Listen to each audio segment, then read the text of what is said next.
नमस्कार दोस्तों, साहित्य की दुनिया में मैं मोनिका आपका स्वागत करती हूँ। तो आज सुनिए मुंशी प्रेमचंद जी की लिखी कहानी गृहदाह।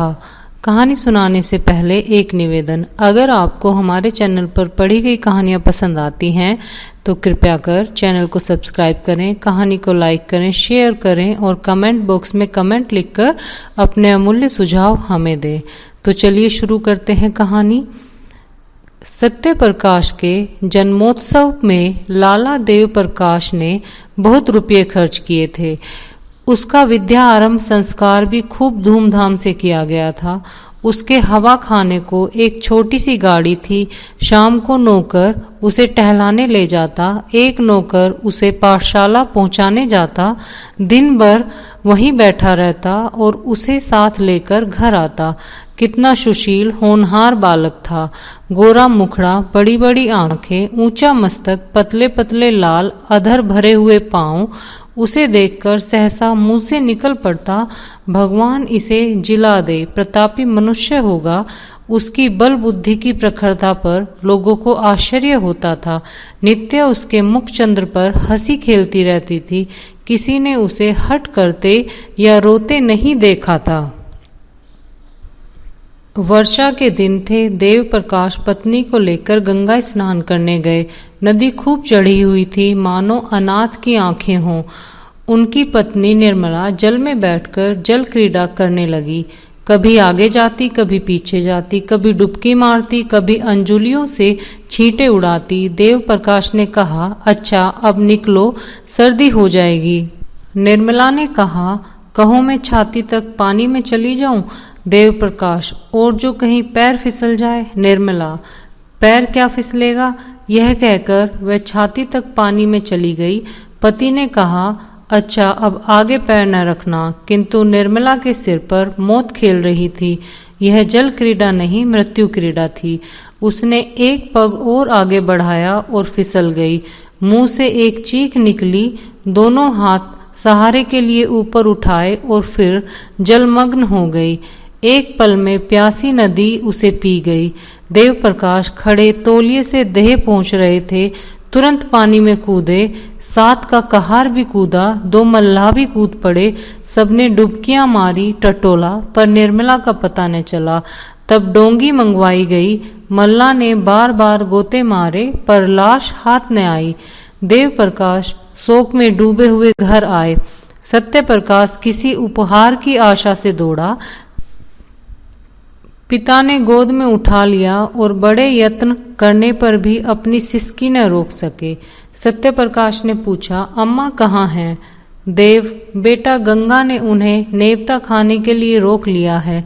सत्य प्रकाश ने उनके मुख की ओर जिज्ञासा भाव से देखा और आशय समझ गया। अम्मा अम्मा कहकर रोने लगा। मातृहीन बालक संसार का सबसे करुणाजनक प्राणी है। दीन से दीन प्राणियों को भी ईश्वर का आधार होता है, जो उनके हृदय को सहलाता है। मातृहीन बालक इस आधार से वंचित होता है। माता ही उसके जीवन का एकमात्र आधार होती है। माता के बिना वह पंखहीन पक्षी है। सत्य प्रकाश का एकांत से प्रेम हो गया। अकेला बैठा रहता। वृक्षों में उसे कुछ कुछ सहानुभूति का अज्ञात अनुभव होता था, जो घर के प्राणियों से उसे न मिलती थी। माता का प्रेम था तो सभी प्रेम करते थे। माता का प्रेम उठ गया तो सभी निष्ठुर हो गए। पिता की आंखों में भी वह प्रेम ज्योति न रही। दरिद्र को कौन भिक्षा देता। 6 महीने बीत गए। सहसा एक दिन उसे मालूम हुआ कि मेरी नई माता आने वाली है। दौड़ा दौड़ा पिता के पास गया और पूछा, क्या मेरी नई माता आएगी। पिता ने कहा, हाँ बेटा, वे आकर तुम्हें प्यार करेंगी। सत्य, क्या मेरी ही माँ स्वर्ग से आ जाएगी। देव, हाँ वही माता आ जाएगी। सत्य, मुझे उसी तरह प्यार करेगी। देव प्रकाश इसका उत्तर क्या देते, मगर सत्य प्रकाश उस दिन से प्रसन्न मन रहने लगा। अम्मा आएगी, मुझे गोद में लेकर प्यार करेगी। अब मैं उन्हें कभी दिक न करूंगा, कभी उनसे जिद न करूंगा, उनसे अच्छी अच्छी कहानियां सुना करूंगा। विवाह के दिन आए। घर में तैयारियां होने लगी। सत्य प्रकाश खुशी से फूला न समाता। मेरी नई अम्मा आएगी। बारात में वह भी गया। नए नए कपड़े मिले। पालकी पर बैठा। नानी ने अंदर बुलाया और उसे गोद में लेकर एक अशर्फी दी। वही उसे नई माता के दर्शन हुए। नानी ने नई माता से कहा, बेटी कैसा सुंदर बालक है, इसे प्यार करना। सत्य प्रकाश ने नई माता को देखा और मुग्ध हो गया। बच्चे भी रूप के उपासक होते हैं। एक लावण्यमयी मूर्ति आभूषण से लदी सामने खड़ी थी। उसमें दोनों हाथों से उसका आंचल पकड़कर कहा, अम्मा। कितना अरुचिकर शब्द था, कितना लज्जायुक्त, कितना अप्रिय। वह ललना जो देवप्रिया नाम से संबोधित होती थी, यह उत्तरदायित्व, त्याग और क्षमा का संबोधन न सह सकेगी। अभी वह प्रेम और विलास का सुख स्वप्न देख रही थी। यौवन काल की मदमय वायु तरंगों में आंदोलित हो रही थी। इस शब्द ने उसके स्वप्न को भंग कर दिया। कुछ रुष्ट होकर बोली, मुझे अम्मा मत कहो। सत्य प्रकाश ने विस्मित नेत्रों से देखा। उसका बाल स्वप्न भी भंग हो गया। आंखें डबडबा गई। नानी ने कहा, बेटी देखो, लड़के का दिल छोटा हो गया। वह क्या जाने क्या कहना चाहिए। अम्मा कह दिया तो तुम्हें कौन सी चोट लग गई। देवप्रिया ने कहा, मुझे अम्मा न कहे। सोत का पुत्र विमाता की आंखों में क्यों इतना खटकता है। इसका निर्णय आज तक किसी मनोभाव के पंडित ने नहीं किया। हम किस गिनती में हैं। देवप्रिया जब तक गर्भिणी न हुई, वह सत्य प्रकाश से कभी कभी बातें करती, कहानी सुनाती, किंतु गर्भिणी होते ही उसका व्यवहार कठोर हो गया और प्रसव काल जो जो निकट आता जाता, उसकी कठोरता बढ़ती जाती। जिस दिन उसकी गोद में एक चांद से बच्चे का आगमन हुआ, सत्य प्रकाश खूब उछला कूदा और सौर ग्रह में दौड़ा हुआ बच्चे को देखने के लिए चला। बच्चा देवप्रिया की गोद में सो रहा था। सत्य प्रकाश ने बड़ी उत्सुकता से बच्चे को विमाता की गोद से उठाना चाहा और सहसा देवप्रिया ने सरोज स्वर में कहा, खबरदार इसे मत छूना, नहीं तो कान पकड़कर उखाड़ दूंगी। बालक उल्टे पांव लौट आया और कोठे की छत पर जाकर खूब रोया। कितना सुंदर बच्चा है, मैं उसे गोद में लेकर बैठता तो आज कैसा मजा आता।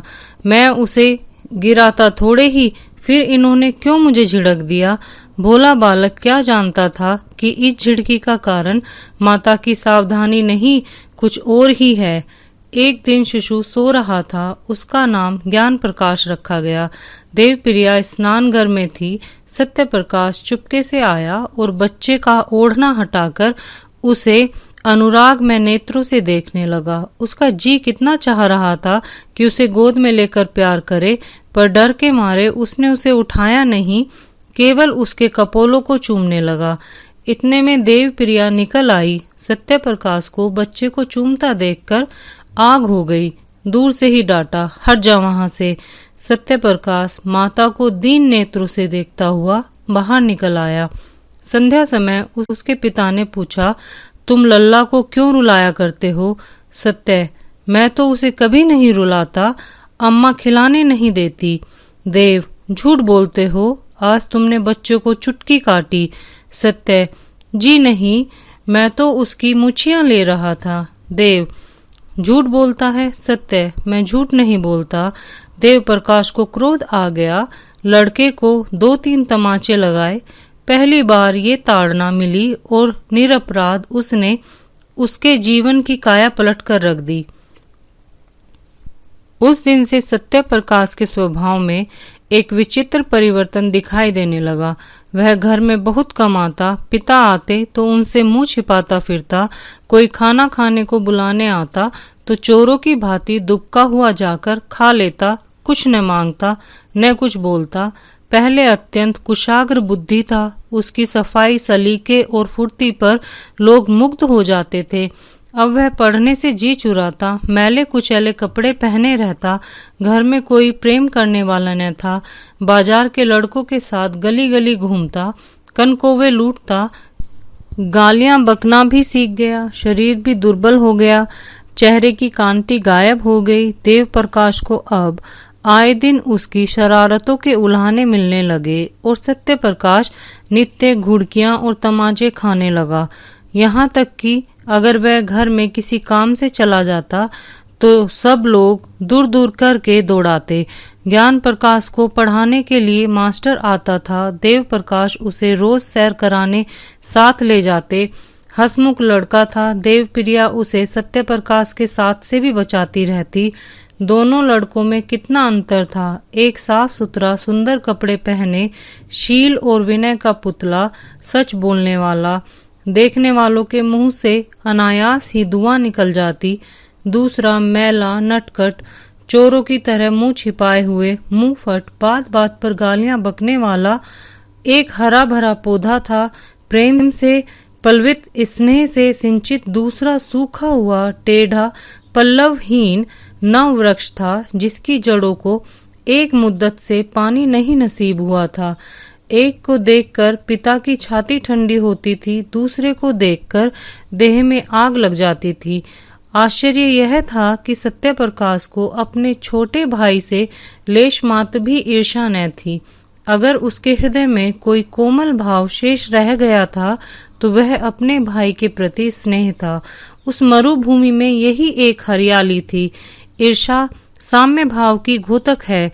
सत्य प्रकाश अपने भाई को अपने से कहीं ऊंचा, कहीं भाग्यशाली समझता था। उसमें ईर्ष्या का भाव ही लोप हो गया था। घृणा से घृणा उत्पन्न होती है, प्रेम से प्रेम। ज्ञान भी बड़े भाई को चाहता था। कभी कभी उसका पक्ष लेकर अपनी माँ से वाद विवाद करके कहता, भैया की अचकन फट गई है, आप नई अचकन क्यों नहीं बनवा देती। माँ उत्तर देती, उसके लिए वही अचकन अच्छी है, अभी क्या, कभी तो वह नंगा फिरेगा। ज्ञान प्रकाश बहुत चाहता था कि अपने जेब खर्च से बचाकर कुछ अपने भाई को दे दे, पर सत्य प्रकाश कभी इसे स्वीकार न करता था। वास्तव में जितनी देर वह छोटे भाई के साथ रहता उतनी देर उसे एक शांतिमय आनंद का अनुभव होता। उसके मुख से कोई भद्दी और अप्रिय बात न निकलती। एक क्षण के लिए उसकी सोई हुई आत्मा जाग उठती। एक बार कई दिन तक सत्य प्रकाश मदरसे में न गया। पिता ने पूछा, तुम आजकल पढ़ने क्यों नहीं जाते? क्या सोच रखा है कि मैंने तुम्हारी जिंदगी भर का ठेका ले रखा है? सत्य, मेरे ऊपर जुर्माने और फीस के कई रुपये हो गए हैं। जाता हूँ तो दरवाजे से निकाल दिया जाता हूँ। देव, फीस क्यों बाकी है? तुम तो महीने महीने ले लिया करते हो ना। सत्य, आए दिन चंदे लगा करते हैं, फीस के रुपए चंदे में दे दिए। देव, और जुर्माना क्यों हुआ? सत्य, फीस न देने के कारण। देव, तुमने चंदा क्यों दिया? सत्य, ज्ञानू ने चंदा दिया तो मैंने भी दिया। देव, तुम ज्ञानू से जलते हो? सत्य, मैं ज्ञानू से क्यों जलने लगा? यहाँ हम और वह दो हैं, बाहर हम और वह एक समझे जाते हैं। मैं यह नहीं कहना चाहता कि मेरे ऊपर कुछ नहीं है। देव, क्यों, यह कहते शर्म आती है? सत्य, जी हाँ, आपकी बदनामी होगी।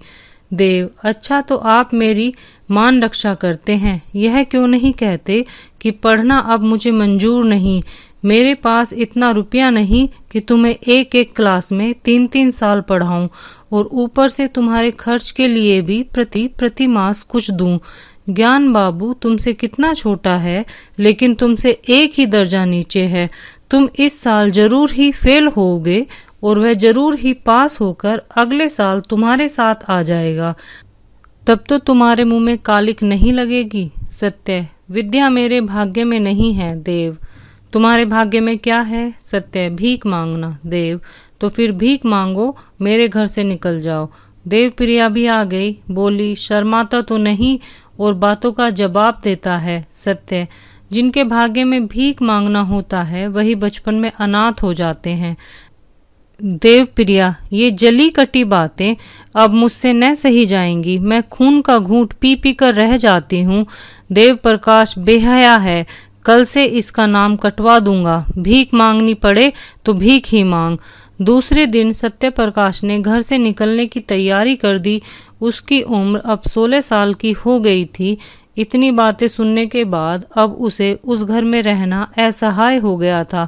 जब हाथ पांव न थे तो किशोर अवस्था की असमर्थता थी, तब तक अवहेलना, निरादर, निष्ठुरता सब कुछ सहन कर रहा था। अब हाथ पांव हो गए हैं, उस बंधन में क्यों रहता। आत्म अभिमान आशा की भांति बहुत चिरंजीवी होता है। गर्मी के दिन थे, दोपहर का समय, घर के सब प्राणी सो रहे थे। सत्यप्रकाश ने अपनी धोती बगल में दबाई, छोटा सा बैग हाथ में लिया और चाहता था कि चुपके से बैठक से निकल जाए कि ज्ञानू आ गया और उसे कहीं जाने की तैयारी देखकर बोला, कहाँ जाते हो भैया? सत्य, जाता हूँ, कहीं नौकरी करूँगा। ज्ञानू, मैं जाकर अम्मा से कह देता हूँ। सत्य, तो फिर मैं तुमसे छिपकर चला जाऊँगा। ज्ञानू, क्यों चले जाओगे? तुम्हें मेरी जरा भी मोहब्बत नहीं? सत्यप्रकाश ने भाई को गले लगाकर कहा, तुम्हें छोड़कर जाने को जी नहीं चाहता, लेकिन जहाँ कोई पूछने वाला नहीं वहाँ पड़े रहना बेहयाई है। कहीं 10-5 की नौकरी कर लूँगा और पेट पालता रहूँगा। और किस लायक हूँ? ज्ञानू, तुमसे अम्मा क्यों इतनी चिढ़ती है? मुझे तुमसे मिलने को मना किया करती है। सत्य, मेरे नसीब खोटे हैं और क्या। ज्ञानू, तुम लिखने पढ़ने में जी नहीं लगाते? सत्य, लगता ही नहीं, कैसे लगाऊं? जब कोई परवाह नहीं करता तो मैं भी सोचता हूँ यही न होगा, ठोकर खाऊंगा भला से। ज्ञानू, मुझे भूल तो न जाओगे? मैं तुम्हारे पास खत लिखा करूँगा, मुझे भी एक बार अपने यहाँ बुलाना। सत्य, तुम्हारे स्कूल के पते से चिट्ठी लिखूंगा।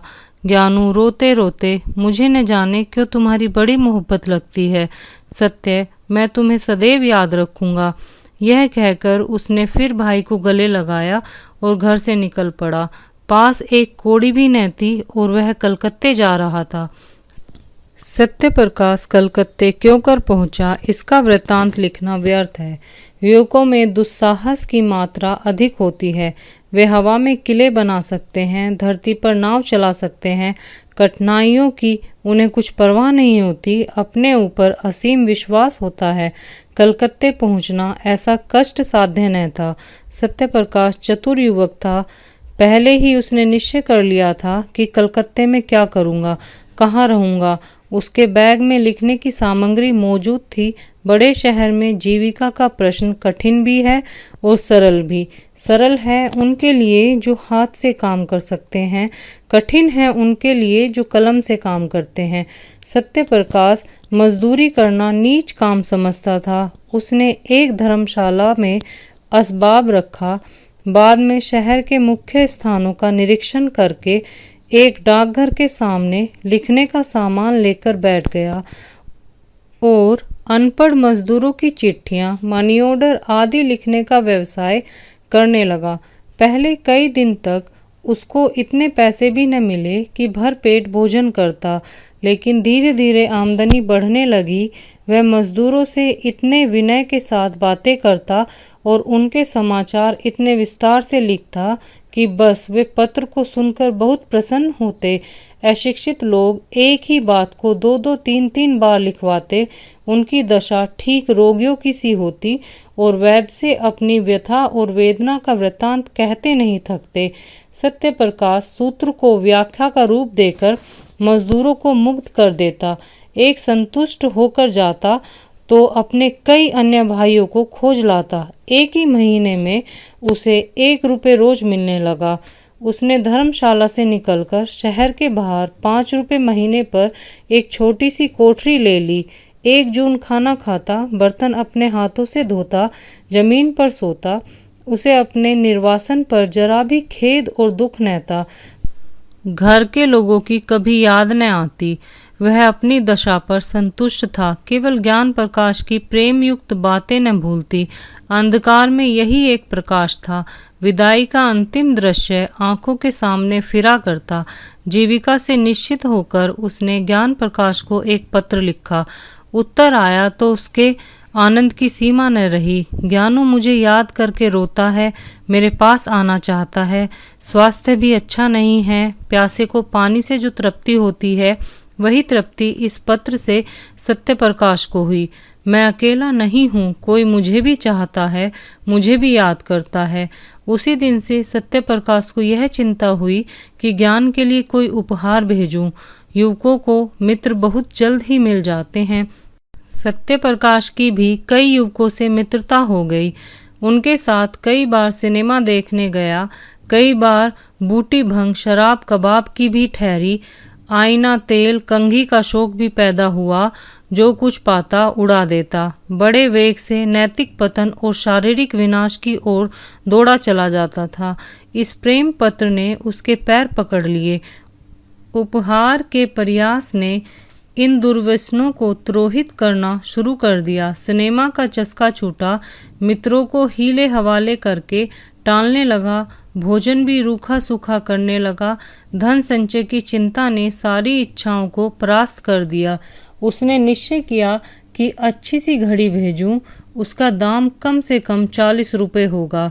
अगर 3 महीने तक 1 कौड़ी का भी अपव्यय न करूंगा तो घड़ी मिल सकती है। ज्ञानू घड़ी को देखकर कैसा खुश होगा। अम्मा और बाबूजी भी देखेंगे, उन्हें मालूम हो जाएगा कि मैं भूखा नहीं मर रहा। किफायत की धुन में वह बहुधा दिया बत्ती भी न करता, बड़े सवेरे काम करने चला जाता और सारे दिन 2-4 पैसे की मिठाई खाकर काम करता रहता।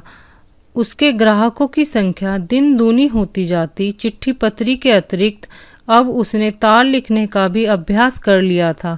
2 ही महीने में उसके पास 50 रुपये एकत्र हो गए थे। जब घड़ी के साथ सुनहरी चैन का पार्सल बनाकर ज्ञानू के नाम भेज दिया तो उसका चित्त इतना उत्साहित था मानो किसी निसंतान पुरुष के बालक हुआ हो। घर कितनी कोमल पवित्र मनोहर स्मृतियों को जागृत कर देता है। यह प्रेम का निवास स्थान है। प्रेम ने बहुत तपस्या करके यह वरदान पाया है। किशोर अवस्था में घर माता पिता भाई बहन सखी सहेली के प्रेम की याद दिलाता है।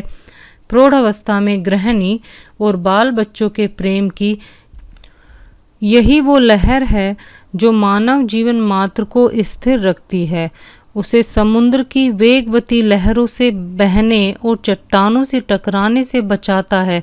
यही वह मंडप है जो जीवन को समस्त विघ्न बाधाओं में सुरक्षित रखता है। सत्यप्रकाश का घर कहाँ था? वह कौन सी शक्ति थी जो कलकत्ते के विराट प्रलोभन से उसकी रक्षा करती थी? माता पिता का स्नेह, बाल बच्चों की चिंता नहीं, उसका रक्षक उद्धारक, उसका पारितोषिक केवल ज्ञान प्रकाश का स्नेह था। उसी के निमित्त वह एक एक पैसे करके किफायत करता था। उसी के लिए वह कठिन परिश्रम करता था और धनोपार्जन के नए नए उपाय सोचता था। उसे ज्ञान प्रकाश के पत्रों से मालूम हुआ था कि इन दिनों देव प्रकाश की आर्थिक स्थिति अच्छी नहीं है। वह एक घर बनवा रहे थे जिसमें वह अनुमान से अधिक हो जाने के कारण ऋण लेना पड़ा। इसलिए अब ज्ञान प्रकाश को पढ़ाने के लिए घर पर मास्टर नहीं आता। तब से सत्यप्रकाश प्रतिमाह ज्ञानू के पास कुछ न कुछ अवश्य भेज देता था। वह अब केवल पत्र लेखन न था, लिखने के सामान की एक छोटी दुकान भी उसने खोल ली थी। इससे अच्छी आमदनी हो जाती। इस तरह 5 वर्ष बीत गए। रसिक मित्रों ने जब देखा कि अब यह हत्थे नहीं चढ़ता तो उसके पास आना जाना छोड़ दिया। संध्या का समय था। देव प्रकाश अपने मकान में बैठे देव प्रिया से ज्ञान प्रकाश के विवाह के संबंध में बातें कर रहे थे। ज्ञानू अब 17 वर्ष का सुंदर युवक था। बाल विवाह के विरोधी होने पर भी देव प्रकाश अब इस शुभ मुहूर्त को न टाल सकते थे, विशेषतः जब कोई महाशय 50,000 रुपये दहेज देने को प्रस्तुत हो। देव प्रकाश, मैं तो तैयार हूँ, लेकिन तुम्हारा लड़का भी तो तैयार हो। देव प्रिया, तुम बातचीत पक्की कर लो, वह तैयार हो ही जाएगा। सभी लड़के पहले नहीं करते हैं। देव ज्ञानू का इनकार केवल संकोच का इनकार नहीं, वह सिद्धांत का इनकार है। वह साफ साफ कहा करता है कि जब तक भैया का विवाह न होगा मैं अपना विवाह करने पर राजी नहीं हूँ। देव प्रिया, उसकी कौन चलावे? वहाँ कोई रखेली रख ली होगी, विवाह क्यों करेगा? वहाँ कोई देखने जाता है? देव झुंझलाकर, रखेली रख ली होती तो तुम्हारे लड़के को 40 रुपये महीने न भेजता और ना वह चीज़ें ही देता जो पहले महीने से अब तक बराबर देता चला आता है। न जाने क्यों तुम्हारा मन उसकी ओर से इतना मैला हो गया है, चाहे वह जान निकाल कर भी दे दे लेकिन तुम न पसीजोगी। देवप्रिया नाराज होकर चली गई। देव प्रकाश उससे यही कहलाना चाहते थे कि पहले सत्य प्रकाश का विवाह करना उचित है, किंतु वह कभी इस प्रसंग को आने ही नहीं देती। स्वयं देव प्रकाश की यह हार्दिक इच्छा थी कि पहले बड़े लड़के का विवाह करे, पर उन्होंने भी आज तक सत्य प्रकाश को कोई पत्र न लिखा था। देवप्रिया के चले जाने के बाद उन्होंने आज पहली बार सत्य प्रकाश को पत्र लिखा। पहले इतने दिनों तक चुपचाप रहने के लिए क्षमा मांगी, तब उसे एक बार घर आने का प्रेमाग्रह किया। लिखा कि मैं अब कुछ ही दिनों का मेहमान हूँ, मेरी अभिलाषा है कि तुम्हारा और तुम्हारे छोटे भाई का विवाह देख लूँ। मुझे बहुत दुख होगा यदि तुम मेरी विनय स्वीकार न करोगे। ज्ञान प्रकाश के असमंजस की बातें भी लिखी। अंत में इस बात पर जोर दिया कि किसी और विचार से नहीं तो ज्ञानू के प्रेम के नाते ही तुम्हें इस बंधन में बंधना होगा। सत्य प्रकाश को यह पत्र मिला तो उसे बहुत खेद हुआ कि मेरे भात्र स्नेह का यह परिणाम होगा, मुझे न मालूम था। इसके साथ ही उसे यह ईर्ष्या में आनंद हुआ कि अम्मा और दादा को अब तो कुछ मानसिक पीड़ा होगी। मेरी उन्हें क्या चिंता थी, मैं तो मर भी जाऊं तो उनकी आंखों में आंसू न आए। 7 वर्ष हो गए, कभी भूलकर भी पत्र न लिखा कि मरा है या जीता है। अब कुछ चेतावनी मिलेगी। ज्ञान प्रकाश अंत में विवाह करने पर राजी तो हो जाएगा, लेकिन सहज में नहीं। कुछ न हो तो मुझे एक बार अपने इनकार के कारण लिखने का अवसर मिला। ज्ञानू को मुझसे प्रेम है, लेकिन उसके कारण मैं पारिवारिक अन्याय का दोषी न बनूंगा। हमारा पारिवारिक जीवन संपूर्णतः अन्यायमय है। यह कुमति और वैमनस्य, क्रूरता और नृशंसता का बीजारोपण करता है। इसी माया में फंसकर मनुष्य अपनी संतान का शत्रु हो जाता है। न मैं आंखों देखकर यह मक्खी न निगलूंगा। मैं ज्ञानू को समझाऊंगा अवश्य। मेरे पास जो कुछ जमा है वह सब उसके विवाह के निमित्त अर्पण कर दूंगा। बस इससे ज्यादा मैं और कुछ नहीं कर सकता। अगर ज्ञानू भी अविवाहित रहे तो संसार कौन सा सूना हो जाएगा। ऐसे पिता का पुत्र क्या वंश परंपरा का पालन न करेगा? क्या उसके जीवन में फिर वही अभिनय न दोहराया जाएगा जिसने मेरा सर्वनाश कर दिया? दूसरे दिन सत्य प्रकाश ने 500 रुपये पिता के पास भेजे और पत्र का उत्तर लिखा कि मेरे अहोभाग्य जो आपने मुझे याद किया। ज्ञानू का विवाह निश्चित हो गया है, इसकी बधाई। इन रुपयों से नववधू के लिए कोई आभूषण बनवा दीजिएगा। रही मेरे विवाह की बात, मैंने अपनी आंखों से जो कुछ देखा है और मेरे सिर पर जो कुछ बीता है उस पर ध्यान देते हुए यदि मैं कुटुंब पाश में फंसूं तो मुझसे बड़ा उल्लू संसार में न होगा। मुझे आशा है कि आप मुझे क्षमा करेंगे। दूसरा पत्र ज्ञान प्रकाश को लिखा कि माता पिता की आज्ञा को सिरोधार्य करो। मैं अनपढ़, मूर्ख, बुद्धिहीन आदमी हूँ। मुझे विवाह करने का कोई अधिकार नहीं। मैं तुम्हारे विवाह के शुभोत्सव में सम्मिलित न हो सकूंगा, लेकिन मेरे लिए इससे बढ़कर आनंद और संतोष का कोई विषय नहीं हो सकता। देव प्रकाश यह पढ़कर अवाक रह गए, फिर आग्रह करने का साहस न हुआ। देवप्रिया ने नाक सिकोड़कर कहा, यह लौंडा देखने में सीधा है, पर है जहर का बुझाया हुआ। कैसा 100 कोस बैठा हुआ है, बर्छियों से छेद रहा है। किंतु ज्ञान प्रकाश ने यह पत्र पढ़ा तो उसे मर्माघात हुआ। दादा और अम्मा के अन्याय ने ही उन्हें यह भीषण व्रत धारण करने पर बाध्य किया है। इन्हीं ने उन्हें निर्वासित किया है और शायद सदा के लिए। न जाने अम्मा को उनसे क्यों इतनी जलन हुई। मुझे तो अब तक याद आता है कि किशोर अवस्था से ही वे बड़े आज्ञाकारी, विनयशील और गंभीर थे। अम्मा की बातों का उन्हें जवाब देते नहीं सुना। मैं अच्छे से अच्छा खाता था, फिर भी उनके तेवर मैले नहीं हुए। हालांकि उन्हें जलना चाहिए था। ऐसी दशा में अगर उन्हें गृहस्थ जीवन से घृणा हो गई है तो आश्चर्य ही क्या।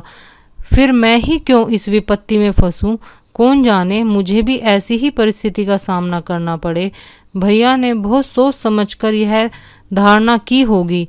संध्या समय जब उसके माता पिता बैठे हुए थे, इसी समस्या पर विचार कर रहे थे, ज्ञान प्रकाश ने आकर कहा, मैं कल भैया से मिलने जाऊंगा। देवप्रिया, क्या कलकत्ते जाओगे? ज्ञान, जी हाँ। देवप्रिया, उन्हीं को क्यों नहीं बुलाते? ज्ञान, उन्हें कौन मुंह लेकर बुलाऊं? आप लोगों ने पहले ही मेरे मुंह पर कालिख लगा दी है। ऐसा देव पुरुष आप लोगों के कारण विदेश में ठोकर खा रहा है और मैं इतना निर्लज्ज हो जाऊं कि। देवप्रिया, अच्छा चुप रह, नहीं ब्याह करना है ना कर, पर जले पर नमक मत छिड़क। माता पिता का धर्म है इसलिए कहती हूँ, नहीं तो यहाँ ठेंगे की परवाह नहीं। तू चाहे ब्याह कर चाहे कुंवारा रहे, पर मेरी आंखों से दूर हो जा। ज्ञान, क्या मेरी सूरत से भी घृणा हो गई? देवप्रिया, जब तू हमारे कहने में नहीं है, जहाँ चाहे वहाँ रहे, हम भी समझ लेंगे कि भगवान ने लड़का ही नहीं दिया। देव, क्यों व्यर्थ में ऐसे कटु वचन बोलती हो? ज्ञान, अगर आप लोगों की यही इच्छा है तो यही होगा। देव प्रकाश ने देखा कि बात का बतंगड़ हुआ जाता है। ज्ञान प्रकाश को इशारे से टाल दिया और पत्नी के क्रोध को शांत करने की चेष्टा करने लगा, मगर देवप्रिया फूट फूट कर रो रही थी और बार बार कहती थी, मैं इसकी सूरत नहीं देखूंगी। अंत में देव प्रकाश ने चिढ़कर कहा, तो तुम्ही ने तो कटु वचन कहकर उसे उत्तेजित कर दिया। देवप्रिया, यह सब विष उस चांडाल ने बोया है जो यहाँ से 7 समुद्र पार बैठा मुझे मिट्टी में मिलाने का उपाय कर रहा है। मेरे बेटे को मुझसे छीनने के लिए उसने यह प्रेम का स्वांग भरा है। मैं उसकी नस नस को पहचानती हूँ। उसका यह मंत्र मेरी जान लेकर छोड़ेगा, नहीं तो मेरा ज्ञानू, जिसने कभी मेरी बात का जवाब नहीं दिया, यूं मुझसे न जलता। देव, अरे तो क्या वह विवाह न करेगा? अभी गुस्से में अनाप शनाप बककर गया है, जरा शांत हो जाएगा तो मैं समझाकर राजी कर लूंगा। देवप्रिया, मेरे हाथ से निकल गया। देवप्रिया की आशंका सत्य निकली। देव प्रकाश ने बेटे को बहुत समझाया, कहा, तुम्हारी माता इस शोक से मर जाएगी, किंतु कुछ असर न हुआ। उसने एक बार नहीं करके हाँ न की। निदान पिता भी निराश होकर बैठे रहे। 3 साल तक प्रतिवर्ष विवाह के दिनों में यह प्रश्न उठता रहा, पर ज्ञान प्रकाश अपनी प्रतिज्ञा पर अटल रहा। माता का रोना धोना निष्फल हुआ। हाँ, उसने माता की एक बात मान ली, वह भाई से मिलने कलकत्ते न गया। 3 साल में घर में बड़ा परिवर्तन हो गया। देवप्रिया की 3 कन्याओं का विवाह हो गया। अब घर में उसके सिवा कोई स्त्री न थी। सूना घर उसे फाड़े खाता था। अब वह नैराश्य और क्रोध से पागल हो जाती तो सत्य प्रकाश को खूब जी भर कर कोसती, मगर दोनों भाइयों में प्रेम पत्र व्यवहार बराबर होता रहता। देव प्रकाश के स्वभाव में एक विचित्र उदासीनता प्रकट होने लगी। उन्होंने पेंशन ले ली और प्राय धर्म ग्रंथों का अध्ययन किया करते। ज्ञान प्रकाश ने भी आचार्य की उपाधि प्राप्त कर ली थी और एक विद्यालय में अध्यापक हो गए थे। देवप्रिया अब संसार में अकेली थी। देवप्रिया अपने पुत्र को गृहस्थी की ओर खींचने के लिए नित्य टोने टोटके किया करती। बिरादरी में कौन सी कन्या कितनी सुंदरी है, गुणवंती है, सुशिक्षित है, उसका बखान किया करती, पर ज्ञान प्रकाश को इन बातों के सुनने के लिए फुर्सत न थी। मोहल्ले के और घरों में नित्य ही विवाह होते रहते। बहुएं आती थी, उनकी गोद में बच्चे खेलने लगते, घर गुलजार हो जाता। कहीं विदाई होती, कहीं बधाइयाँ आती, कहीं गाना बजाना होता, कहीं गाजे बाजे होते। यह चहल पहल देखकर देवप्रिया का चित्त चंचल हो जाता। उसे मालूम होता कि मैं ही संसार में सबसे अभागिन हूँ, मेरे ही भाग्य में यह सुख भोगना नहीं है। भगवान, ऐसा भी कोई दिन आएगा कि मैं अपनी बहू का मुख चंद्र देखूंगी, उसके बालकों को गोद में खिलाऊंगी। वह भी कोई दिन होगा कि मेरे घर में भी आनंद उत्सव होगा, मधुर गान की ताने उठेंगी। रात दिन यही बातें सोचते सोचते देवप्रिया की दशा उन्मादी की सी हो गई। अपने ही आप सत्य प्रकाश को कोसने लगती, वही मेरे प्राणों का घातक है। तल्लीनता उन्माद का प्रधान गुण है। तल्लीनता अत्यंत रचनाशील होती है। वह आकाश में देवताओं के विमान उड़ाने लगती है। अगर भोजन में नमक तेज हो जाता है तो शत्रु कोई रोड़ा रख दिया होगा। देवप्रिया को अब कभी कभी धोखा हो जाता कि सत्य प्रकाश घर में गया है, वह मुझे मारना चाहता है, ज्ञान प्रकाश को विष खिलाए देता है। एक दिन उसने सत्य प्रकाश के नाम एक पत्र लिखा और उसे जितना कोसते बनता था उतना कोसा। तू मेरे प्राणों का वैरी है, मेरे कुल का घातक है, हत्यारा है। वह कौन दिन आएगा कि तेरी मिट्टी उठेगी। तूने मेरे लड़के पर वशीकरण मंत्र चला दिया है। दूसरे दिन फिर ऐसा ही एक पत्र लिखा। यहाँ तक कि यह उसका नित्य का कर्म हो गया। जब तक एक चिट्ठी में सत्य प्रकाश को गालियां न दे देती उसे चैन न आता। इन पत्रों को वह कहारिन के हाथ डाकघर भिजवा दिया करती थी। ज्ञान प्रकाश का अध्यापक होना सत्य प्रकाश के लिए घातक हो गया। परदेश में उसे यही संतोष था कि मैं संसार में निराधार नहीं हूँ। अब यह अवलंब भी जाता रहा। ज्ञान प्रकाश ने जोर देकर लिखा, अब आप मेरे हेतु कोई कष्ट न उठाएं। मुझे अपनी गुजर करने के लिए काफ़ी से ज़्यादा मिलने लगा है। यद्यपि सत्य प्रकाश की दुकान खूब चलती थी, लेकिन कलकत्ते जैसे शहर में छोटे से दुकानदार का जीवन बहुत सुखी नहीं होता। 70 रुपये से लेकर 660 रुपये की मासिक आमदनी होती ही क्या है। अब तक जो कुछ बचता था वह वास्तव में बचत न थी बल्कि त्याग था। एक वक्त रूखा सूखा खाकर, एक तंग आद्र कोठरी में रहकर 25-30 रुपये बचाकर रहता। अब दोनों वक्त भोजन करने लगा, कपड़े भी जरा साफ पहनने लगा, मगर थोड़े ही दिनों में उसके खर्च में औषधियों की एक मद बढ़ गई और फिर वही पहले की ही दशा हो गई। बरसों तक शुद्ध वायु, प्रकाश और पुष्टिकर भोजन से वंचित रहकर अच्छे से अच्छा स्वास्थ्य भी नष्ट हो जाता है। सत्य प्रकाश को भी अरुचि, मंदाग्नि आदि रोगों ने आ घेरा। कभी कभी ज्वर भी आ जाता। युवावस्था में आत्मविश्वास होता है, किसी अवलंबन की परवाह नहीं होती। वयोवृद्धि दूसरों का मुंह ताकती है, आश्रय ढूंढती है। सत्य प्रकाश पहले सोता तो एक ही करवट में सवेरे ही उठता, कभी बाजार से पूरियां लेकर खा लेता, कभी मिठाइयों पर टाल देता। पर अब रात को अच्छी तरह नींद न आती, बाजारी भोजन से घृणा होती। रात को घर आता तो थक कर चूर हो जाता। उस वक्त चूल्हा जलाना, भोजन पकाना बहुत अखरता। कभी कभी वह अपने अकेलेपन पर रोता। रात को जब किसी तरह नींद नहीं आती तो उसका मन किसी से बातें करने को तरसता, पर वहाँ निशा अंधकार के सिवा और कौन था। दीवालों के कान चाहे हों, मुंह नहीं होता। इधर ज्ञान प्रकाश के पत्र भी अब कम आते थे और वो भी रूखे। उनमें अब हृदय के सरल उद्गारों का लेश भी न था। सत्य प्रकाश अब भी वैसे ही भाव में पत्र लिखता था, पर एक अध्यापक के लिए भावुकता कब शोभा देती है। शनि शनि सत्य प्रकाश को भ्रम होने लगा कि ज्ञान प्रकाश भी मुझसे निष्ठुरता करने लगा है। नहीं तो क्या मेरे पास 2-4 दिन के लिए आना असंभव था। मेरे लिए तो घर का द्वार बंद है, पर उसे कौन सी बाधा है। उस गरीब को क्या मालूम कि यहाँ ज्ञान प्रकाश ने माता से कलकत्ते न जाने की कसम खा ली है। इस भ्रम ने उसे और भी हताश कर दिया। शहरों में मनुष्य बहुत होते हैं, पर मनुष्यता बिरलों में ही होती है। सत्य प्रकाश उस बहुसंख्यक स्थान में भी अकेला था। उसके मन में अब एक नई आकांक्षा अंकुरित हुई। क्यों न घर लौट चलूं, किसी संगिनी के प्रेम में क्यों न शरण ले लूं। वह सुख और शांति और कहाँ मिल सकती है। मेरे जीवन के निशा अंधकार को और कौन ज्योति आलोकित कर सकती है। वह इस आवेश को अपनी संपूर्ण विचार शक्ति से रोकता। जिस भांति किसी बालक को घर में रखी हुई मिठाइयों की याद बार बार खेल से घर खींच लाती है, उसी तरह उसका चित्त भी बार बार उन्हीं मधुर चिंताओं में मग्न हो जाता था। वह सोचता, मुझे विधाता ने सब सुख से वंचित कर दिया। नहीं तो मेरी दशा ऐसी हीन क्यों होती। मुझे ईश्वर ने बुद्धि न दी थी, क्या क्या मैं श्रम से जी चुराता था।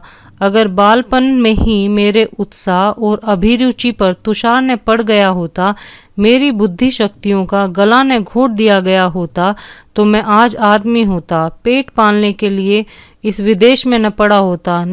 नहीं, मैं अपने ऊपर यह अत्याचार न करूँगा। महीनों तक सत्य प्रकाश के मन और बुद्धि में संग्राम होता रहा। एक दिन वह दुकान से आकर चूल्हा जलाने जा रहा था कि डाकिये ने पुकारा। ज्ञान प्रकाश के सिवा उसके पास और किसी के पत्र नहीं आते थे। आज ही उसका पत्र आ चुका था। यह दूसरा पत्र क्यों, किसी अनिष्ट की आशंका हुई है। पत्र लेकर पढ़ने लगा। एक क्षण में पत्र उसके हाथ से छूटकर गिर पड़ा और वह सिर थामकर बैठ गया कि जमीन पर न गिर पड़े। यह देवप्रिया की विषयुक्त लेखनी से निकला हुआ जहर का प्याला था, जिसने एक पल में संज्ञाहीन कर दिया। उसकी सारी व्यथा, क्रोध, नैराश्य, ग्लानि केवल एक ठंडी सांस में समाप्त हो गई। वह जाकर चारपाई पर लेटा रहा। मानसिक व्यथा आग से पानी होकर रह गई। सारा जीवन नष्ट हो गया। मैं ज्ञान प्रकाश का शत्रु हूँ। मैं इतने दिनों से केवल उसके जीवन को मिट्टी में मिलाने के लिए ही प्रेम का स्वांग भर रहा हूँ। भगवान, इसके तुम ही साक्षी हो। दूसरे दिन फिर देवप्रिया का पत्र पहुंचा। सत्य प्रकाश ने उसे लेकर फाड़ डाला। पढ़ने की हिम्मत न पड़ी। एक ही दिन पीछे तीसरा पत्र पहुंचा। उसका भी वही अंत हुआ। फिर वह एक नित्य का कर्म हो गया। पत्र आता और फाड़ दिया जाता, किंतु देवप्रिया का अभिप्राय बिना पढ़े ही पूरा हो जाता। सत्य प्रकाश के मर्म स्थान पर एक चोट और पड़ जाती। 1 महीने की भीषण हार्दिक वेदना के बाद सत्य प्रकाश को जीवन से घृणा हो गई। उसने दुकान बंद कर दी, बाहर आना जाना छोड़ दिया, सारे दिन खाट पर पड़ा रहता। वे दिन याद आते जब माता पुचकार कर गोद में बिठा लेती और कहती, बेटा। पिता भी संध्या समय दफ्तर से आकर गोद में उठा लेते और कहते, भैया। माता की सजीव मूर्ति उसके सामने आ खड़ी होती, ठीक वैसे ही जब वह गंगा स्नान करने गई थी। उसकी प्यार भरी बातें कानों में आने लगती। फिर वह दृश्य सामने आ जाता जब उसने नववधू माता को अम्मा कहकर पुकारा था। तब उसके कठोर शब्द याद आ जाते। उसके क्रोध से भरे हुए विकराल नेत्र आंखों के सामने आ जाते। उसे अब अपना सिसक सिसक कर रोना याद आ जाता। फिर सोरगृह का दृश्य सामने आता। उसने कितने प्रेम से बच्चे को गोद में लेना चाहा था। तब माता के वज्र के से शब्द कान में गूंजने लगते। हाय, उसी वज्र ने मेरा सर्वनाश कर दिया। फिर ऐसी कितनी ही घटनाएं याद आती। अब बिना किसी अपराध के माँ डांट बताती है। पिता का निर्दय निष्ठुर व्यवहार याद आने लगता। उनका बात बात पर तोरियां बदलना, माता के मिथ्या अपवादों पर विश्वास करना। हाय, मेरा सारा जीवन नष्ट हो गया। तब वह करवट बदल लेता और फिर वही दृश्य आंखों में फिरने लगता। फिर करवट बदलता और चिल्लाकर कहता, इस जीवन का अंत क्यों नहीं हो जाता। इस भांति पड़े पड़े उसे कई दिन हो गए। संध्या हो गई थी। सहसा उसे द्वार पर किसी के पुकारने की आवाज सुनाई पड़ी। उसने कान लगाकर सुना और चौंक पड़ा। किसी परिचित मनुष्य की आवाज थी। दौड़ा, द्वार पर आया तो देखा ज्ञान प्रकाश खड़ा है। कितना रूपवान पुरुष था। वह उसके गले से लिपट गया। ज्ञान प्रकाश ने उसके पैरों को स्पर्श किया। दोनों भाई घर में आए। अंधकार छाया हुआ था। घर की यह दशा देखकर ज्ञान प्रकाश, जो अब तक अपने कंठ के आवेग को रोके हुए था, रो पड़ा। सत्य प्रकाश ने लालटेन जलाई। घर क्या था? भूत का डेरा था। सत्य प्रकाश ने जल्दी से एक कुर्ता गले में डाल लिया। ज्ञान प्रकाश भाई का जर्जर शरीर, पीला मुख, बुझी हुई आंखें देखता था और रोता था। सत्य प्रकाश ने कहा, मैं आजकल बीमार हूँ। ज्ञान प्रकाश, वह तो देख ही रहा हूँ। सत्य, तुमने अपने आने की सूचना भी न दी। मकान का पता कैसे चला? ज्ञान, सूचना तो दी थी आपको, पत्र न मिला होगा। सत्य, अच्छा हाँ, दी होगी। पत्र दुकान में डाल गया होगा। मैं इधर कई दिनों से दुकान नहीं गया। घर पर सब कुशल है? ज्ञान, माताजी का देहांत हो गया। सत्य, अरे क्या बीमार थी? ज्ञान, जी नहीं, मालूम नहीं क्या खा लिया। इधर उन्हें उन्माद सा हो गया था। पिताजी ने कुछ कटुवचन कहे, शायद इसी पर कुछ खा लिया। सत्य, पिताजी तो कुशल हैं? ज्ञान, हाँ, अभी मरे नहीं हैं। सत्य, अरे क्या बहुत बीमार हैं? ज्ञान, माता ने विष खा लिया था तो वे उनका मुंह खोलकर दवा पिला रहे थे। माताजी ने जोर से उनकी 2 उंगलियां काट ली। वही विष उनके शरीर में पहुंच गया। तब से सारा शरीर सूज गया है। अस्पताल में पड़े हुए हैं। किसी को देखते हैं तो काटने दौड़ते हैं। बचने की आशा नहीं। सत्य, तब तो घर ही चौपट हो गया। ज्ञान, ऐसे घर को अब से बहुत पहले चौपट हो जाना चाहिए था। तीसरे दिन दोनों भाई प्रातःकाल कलकत्ते से विदा होकर चल दिए। इसी के साथ कहानी समाप्त होती है। कहानी सुनने के लिए आपका धन्यवाद।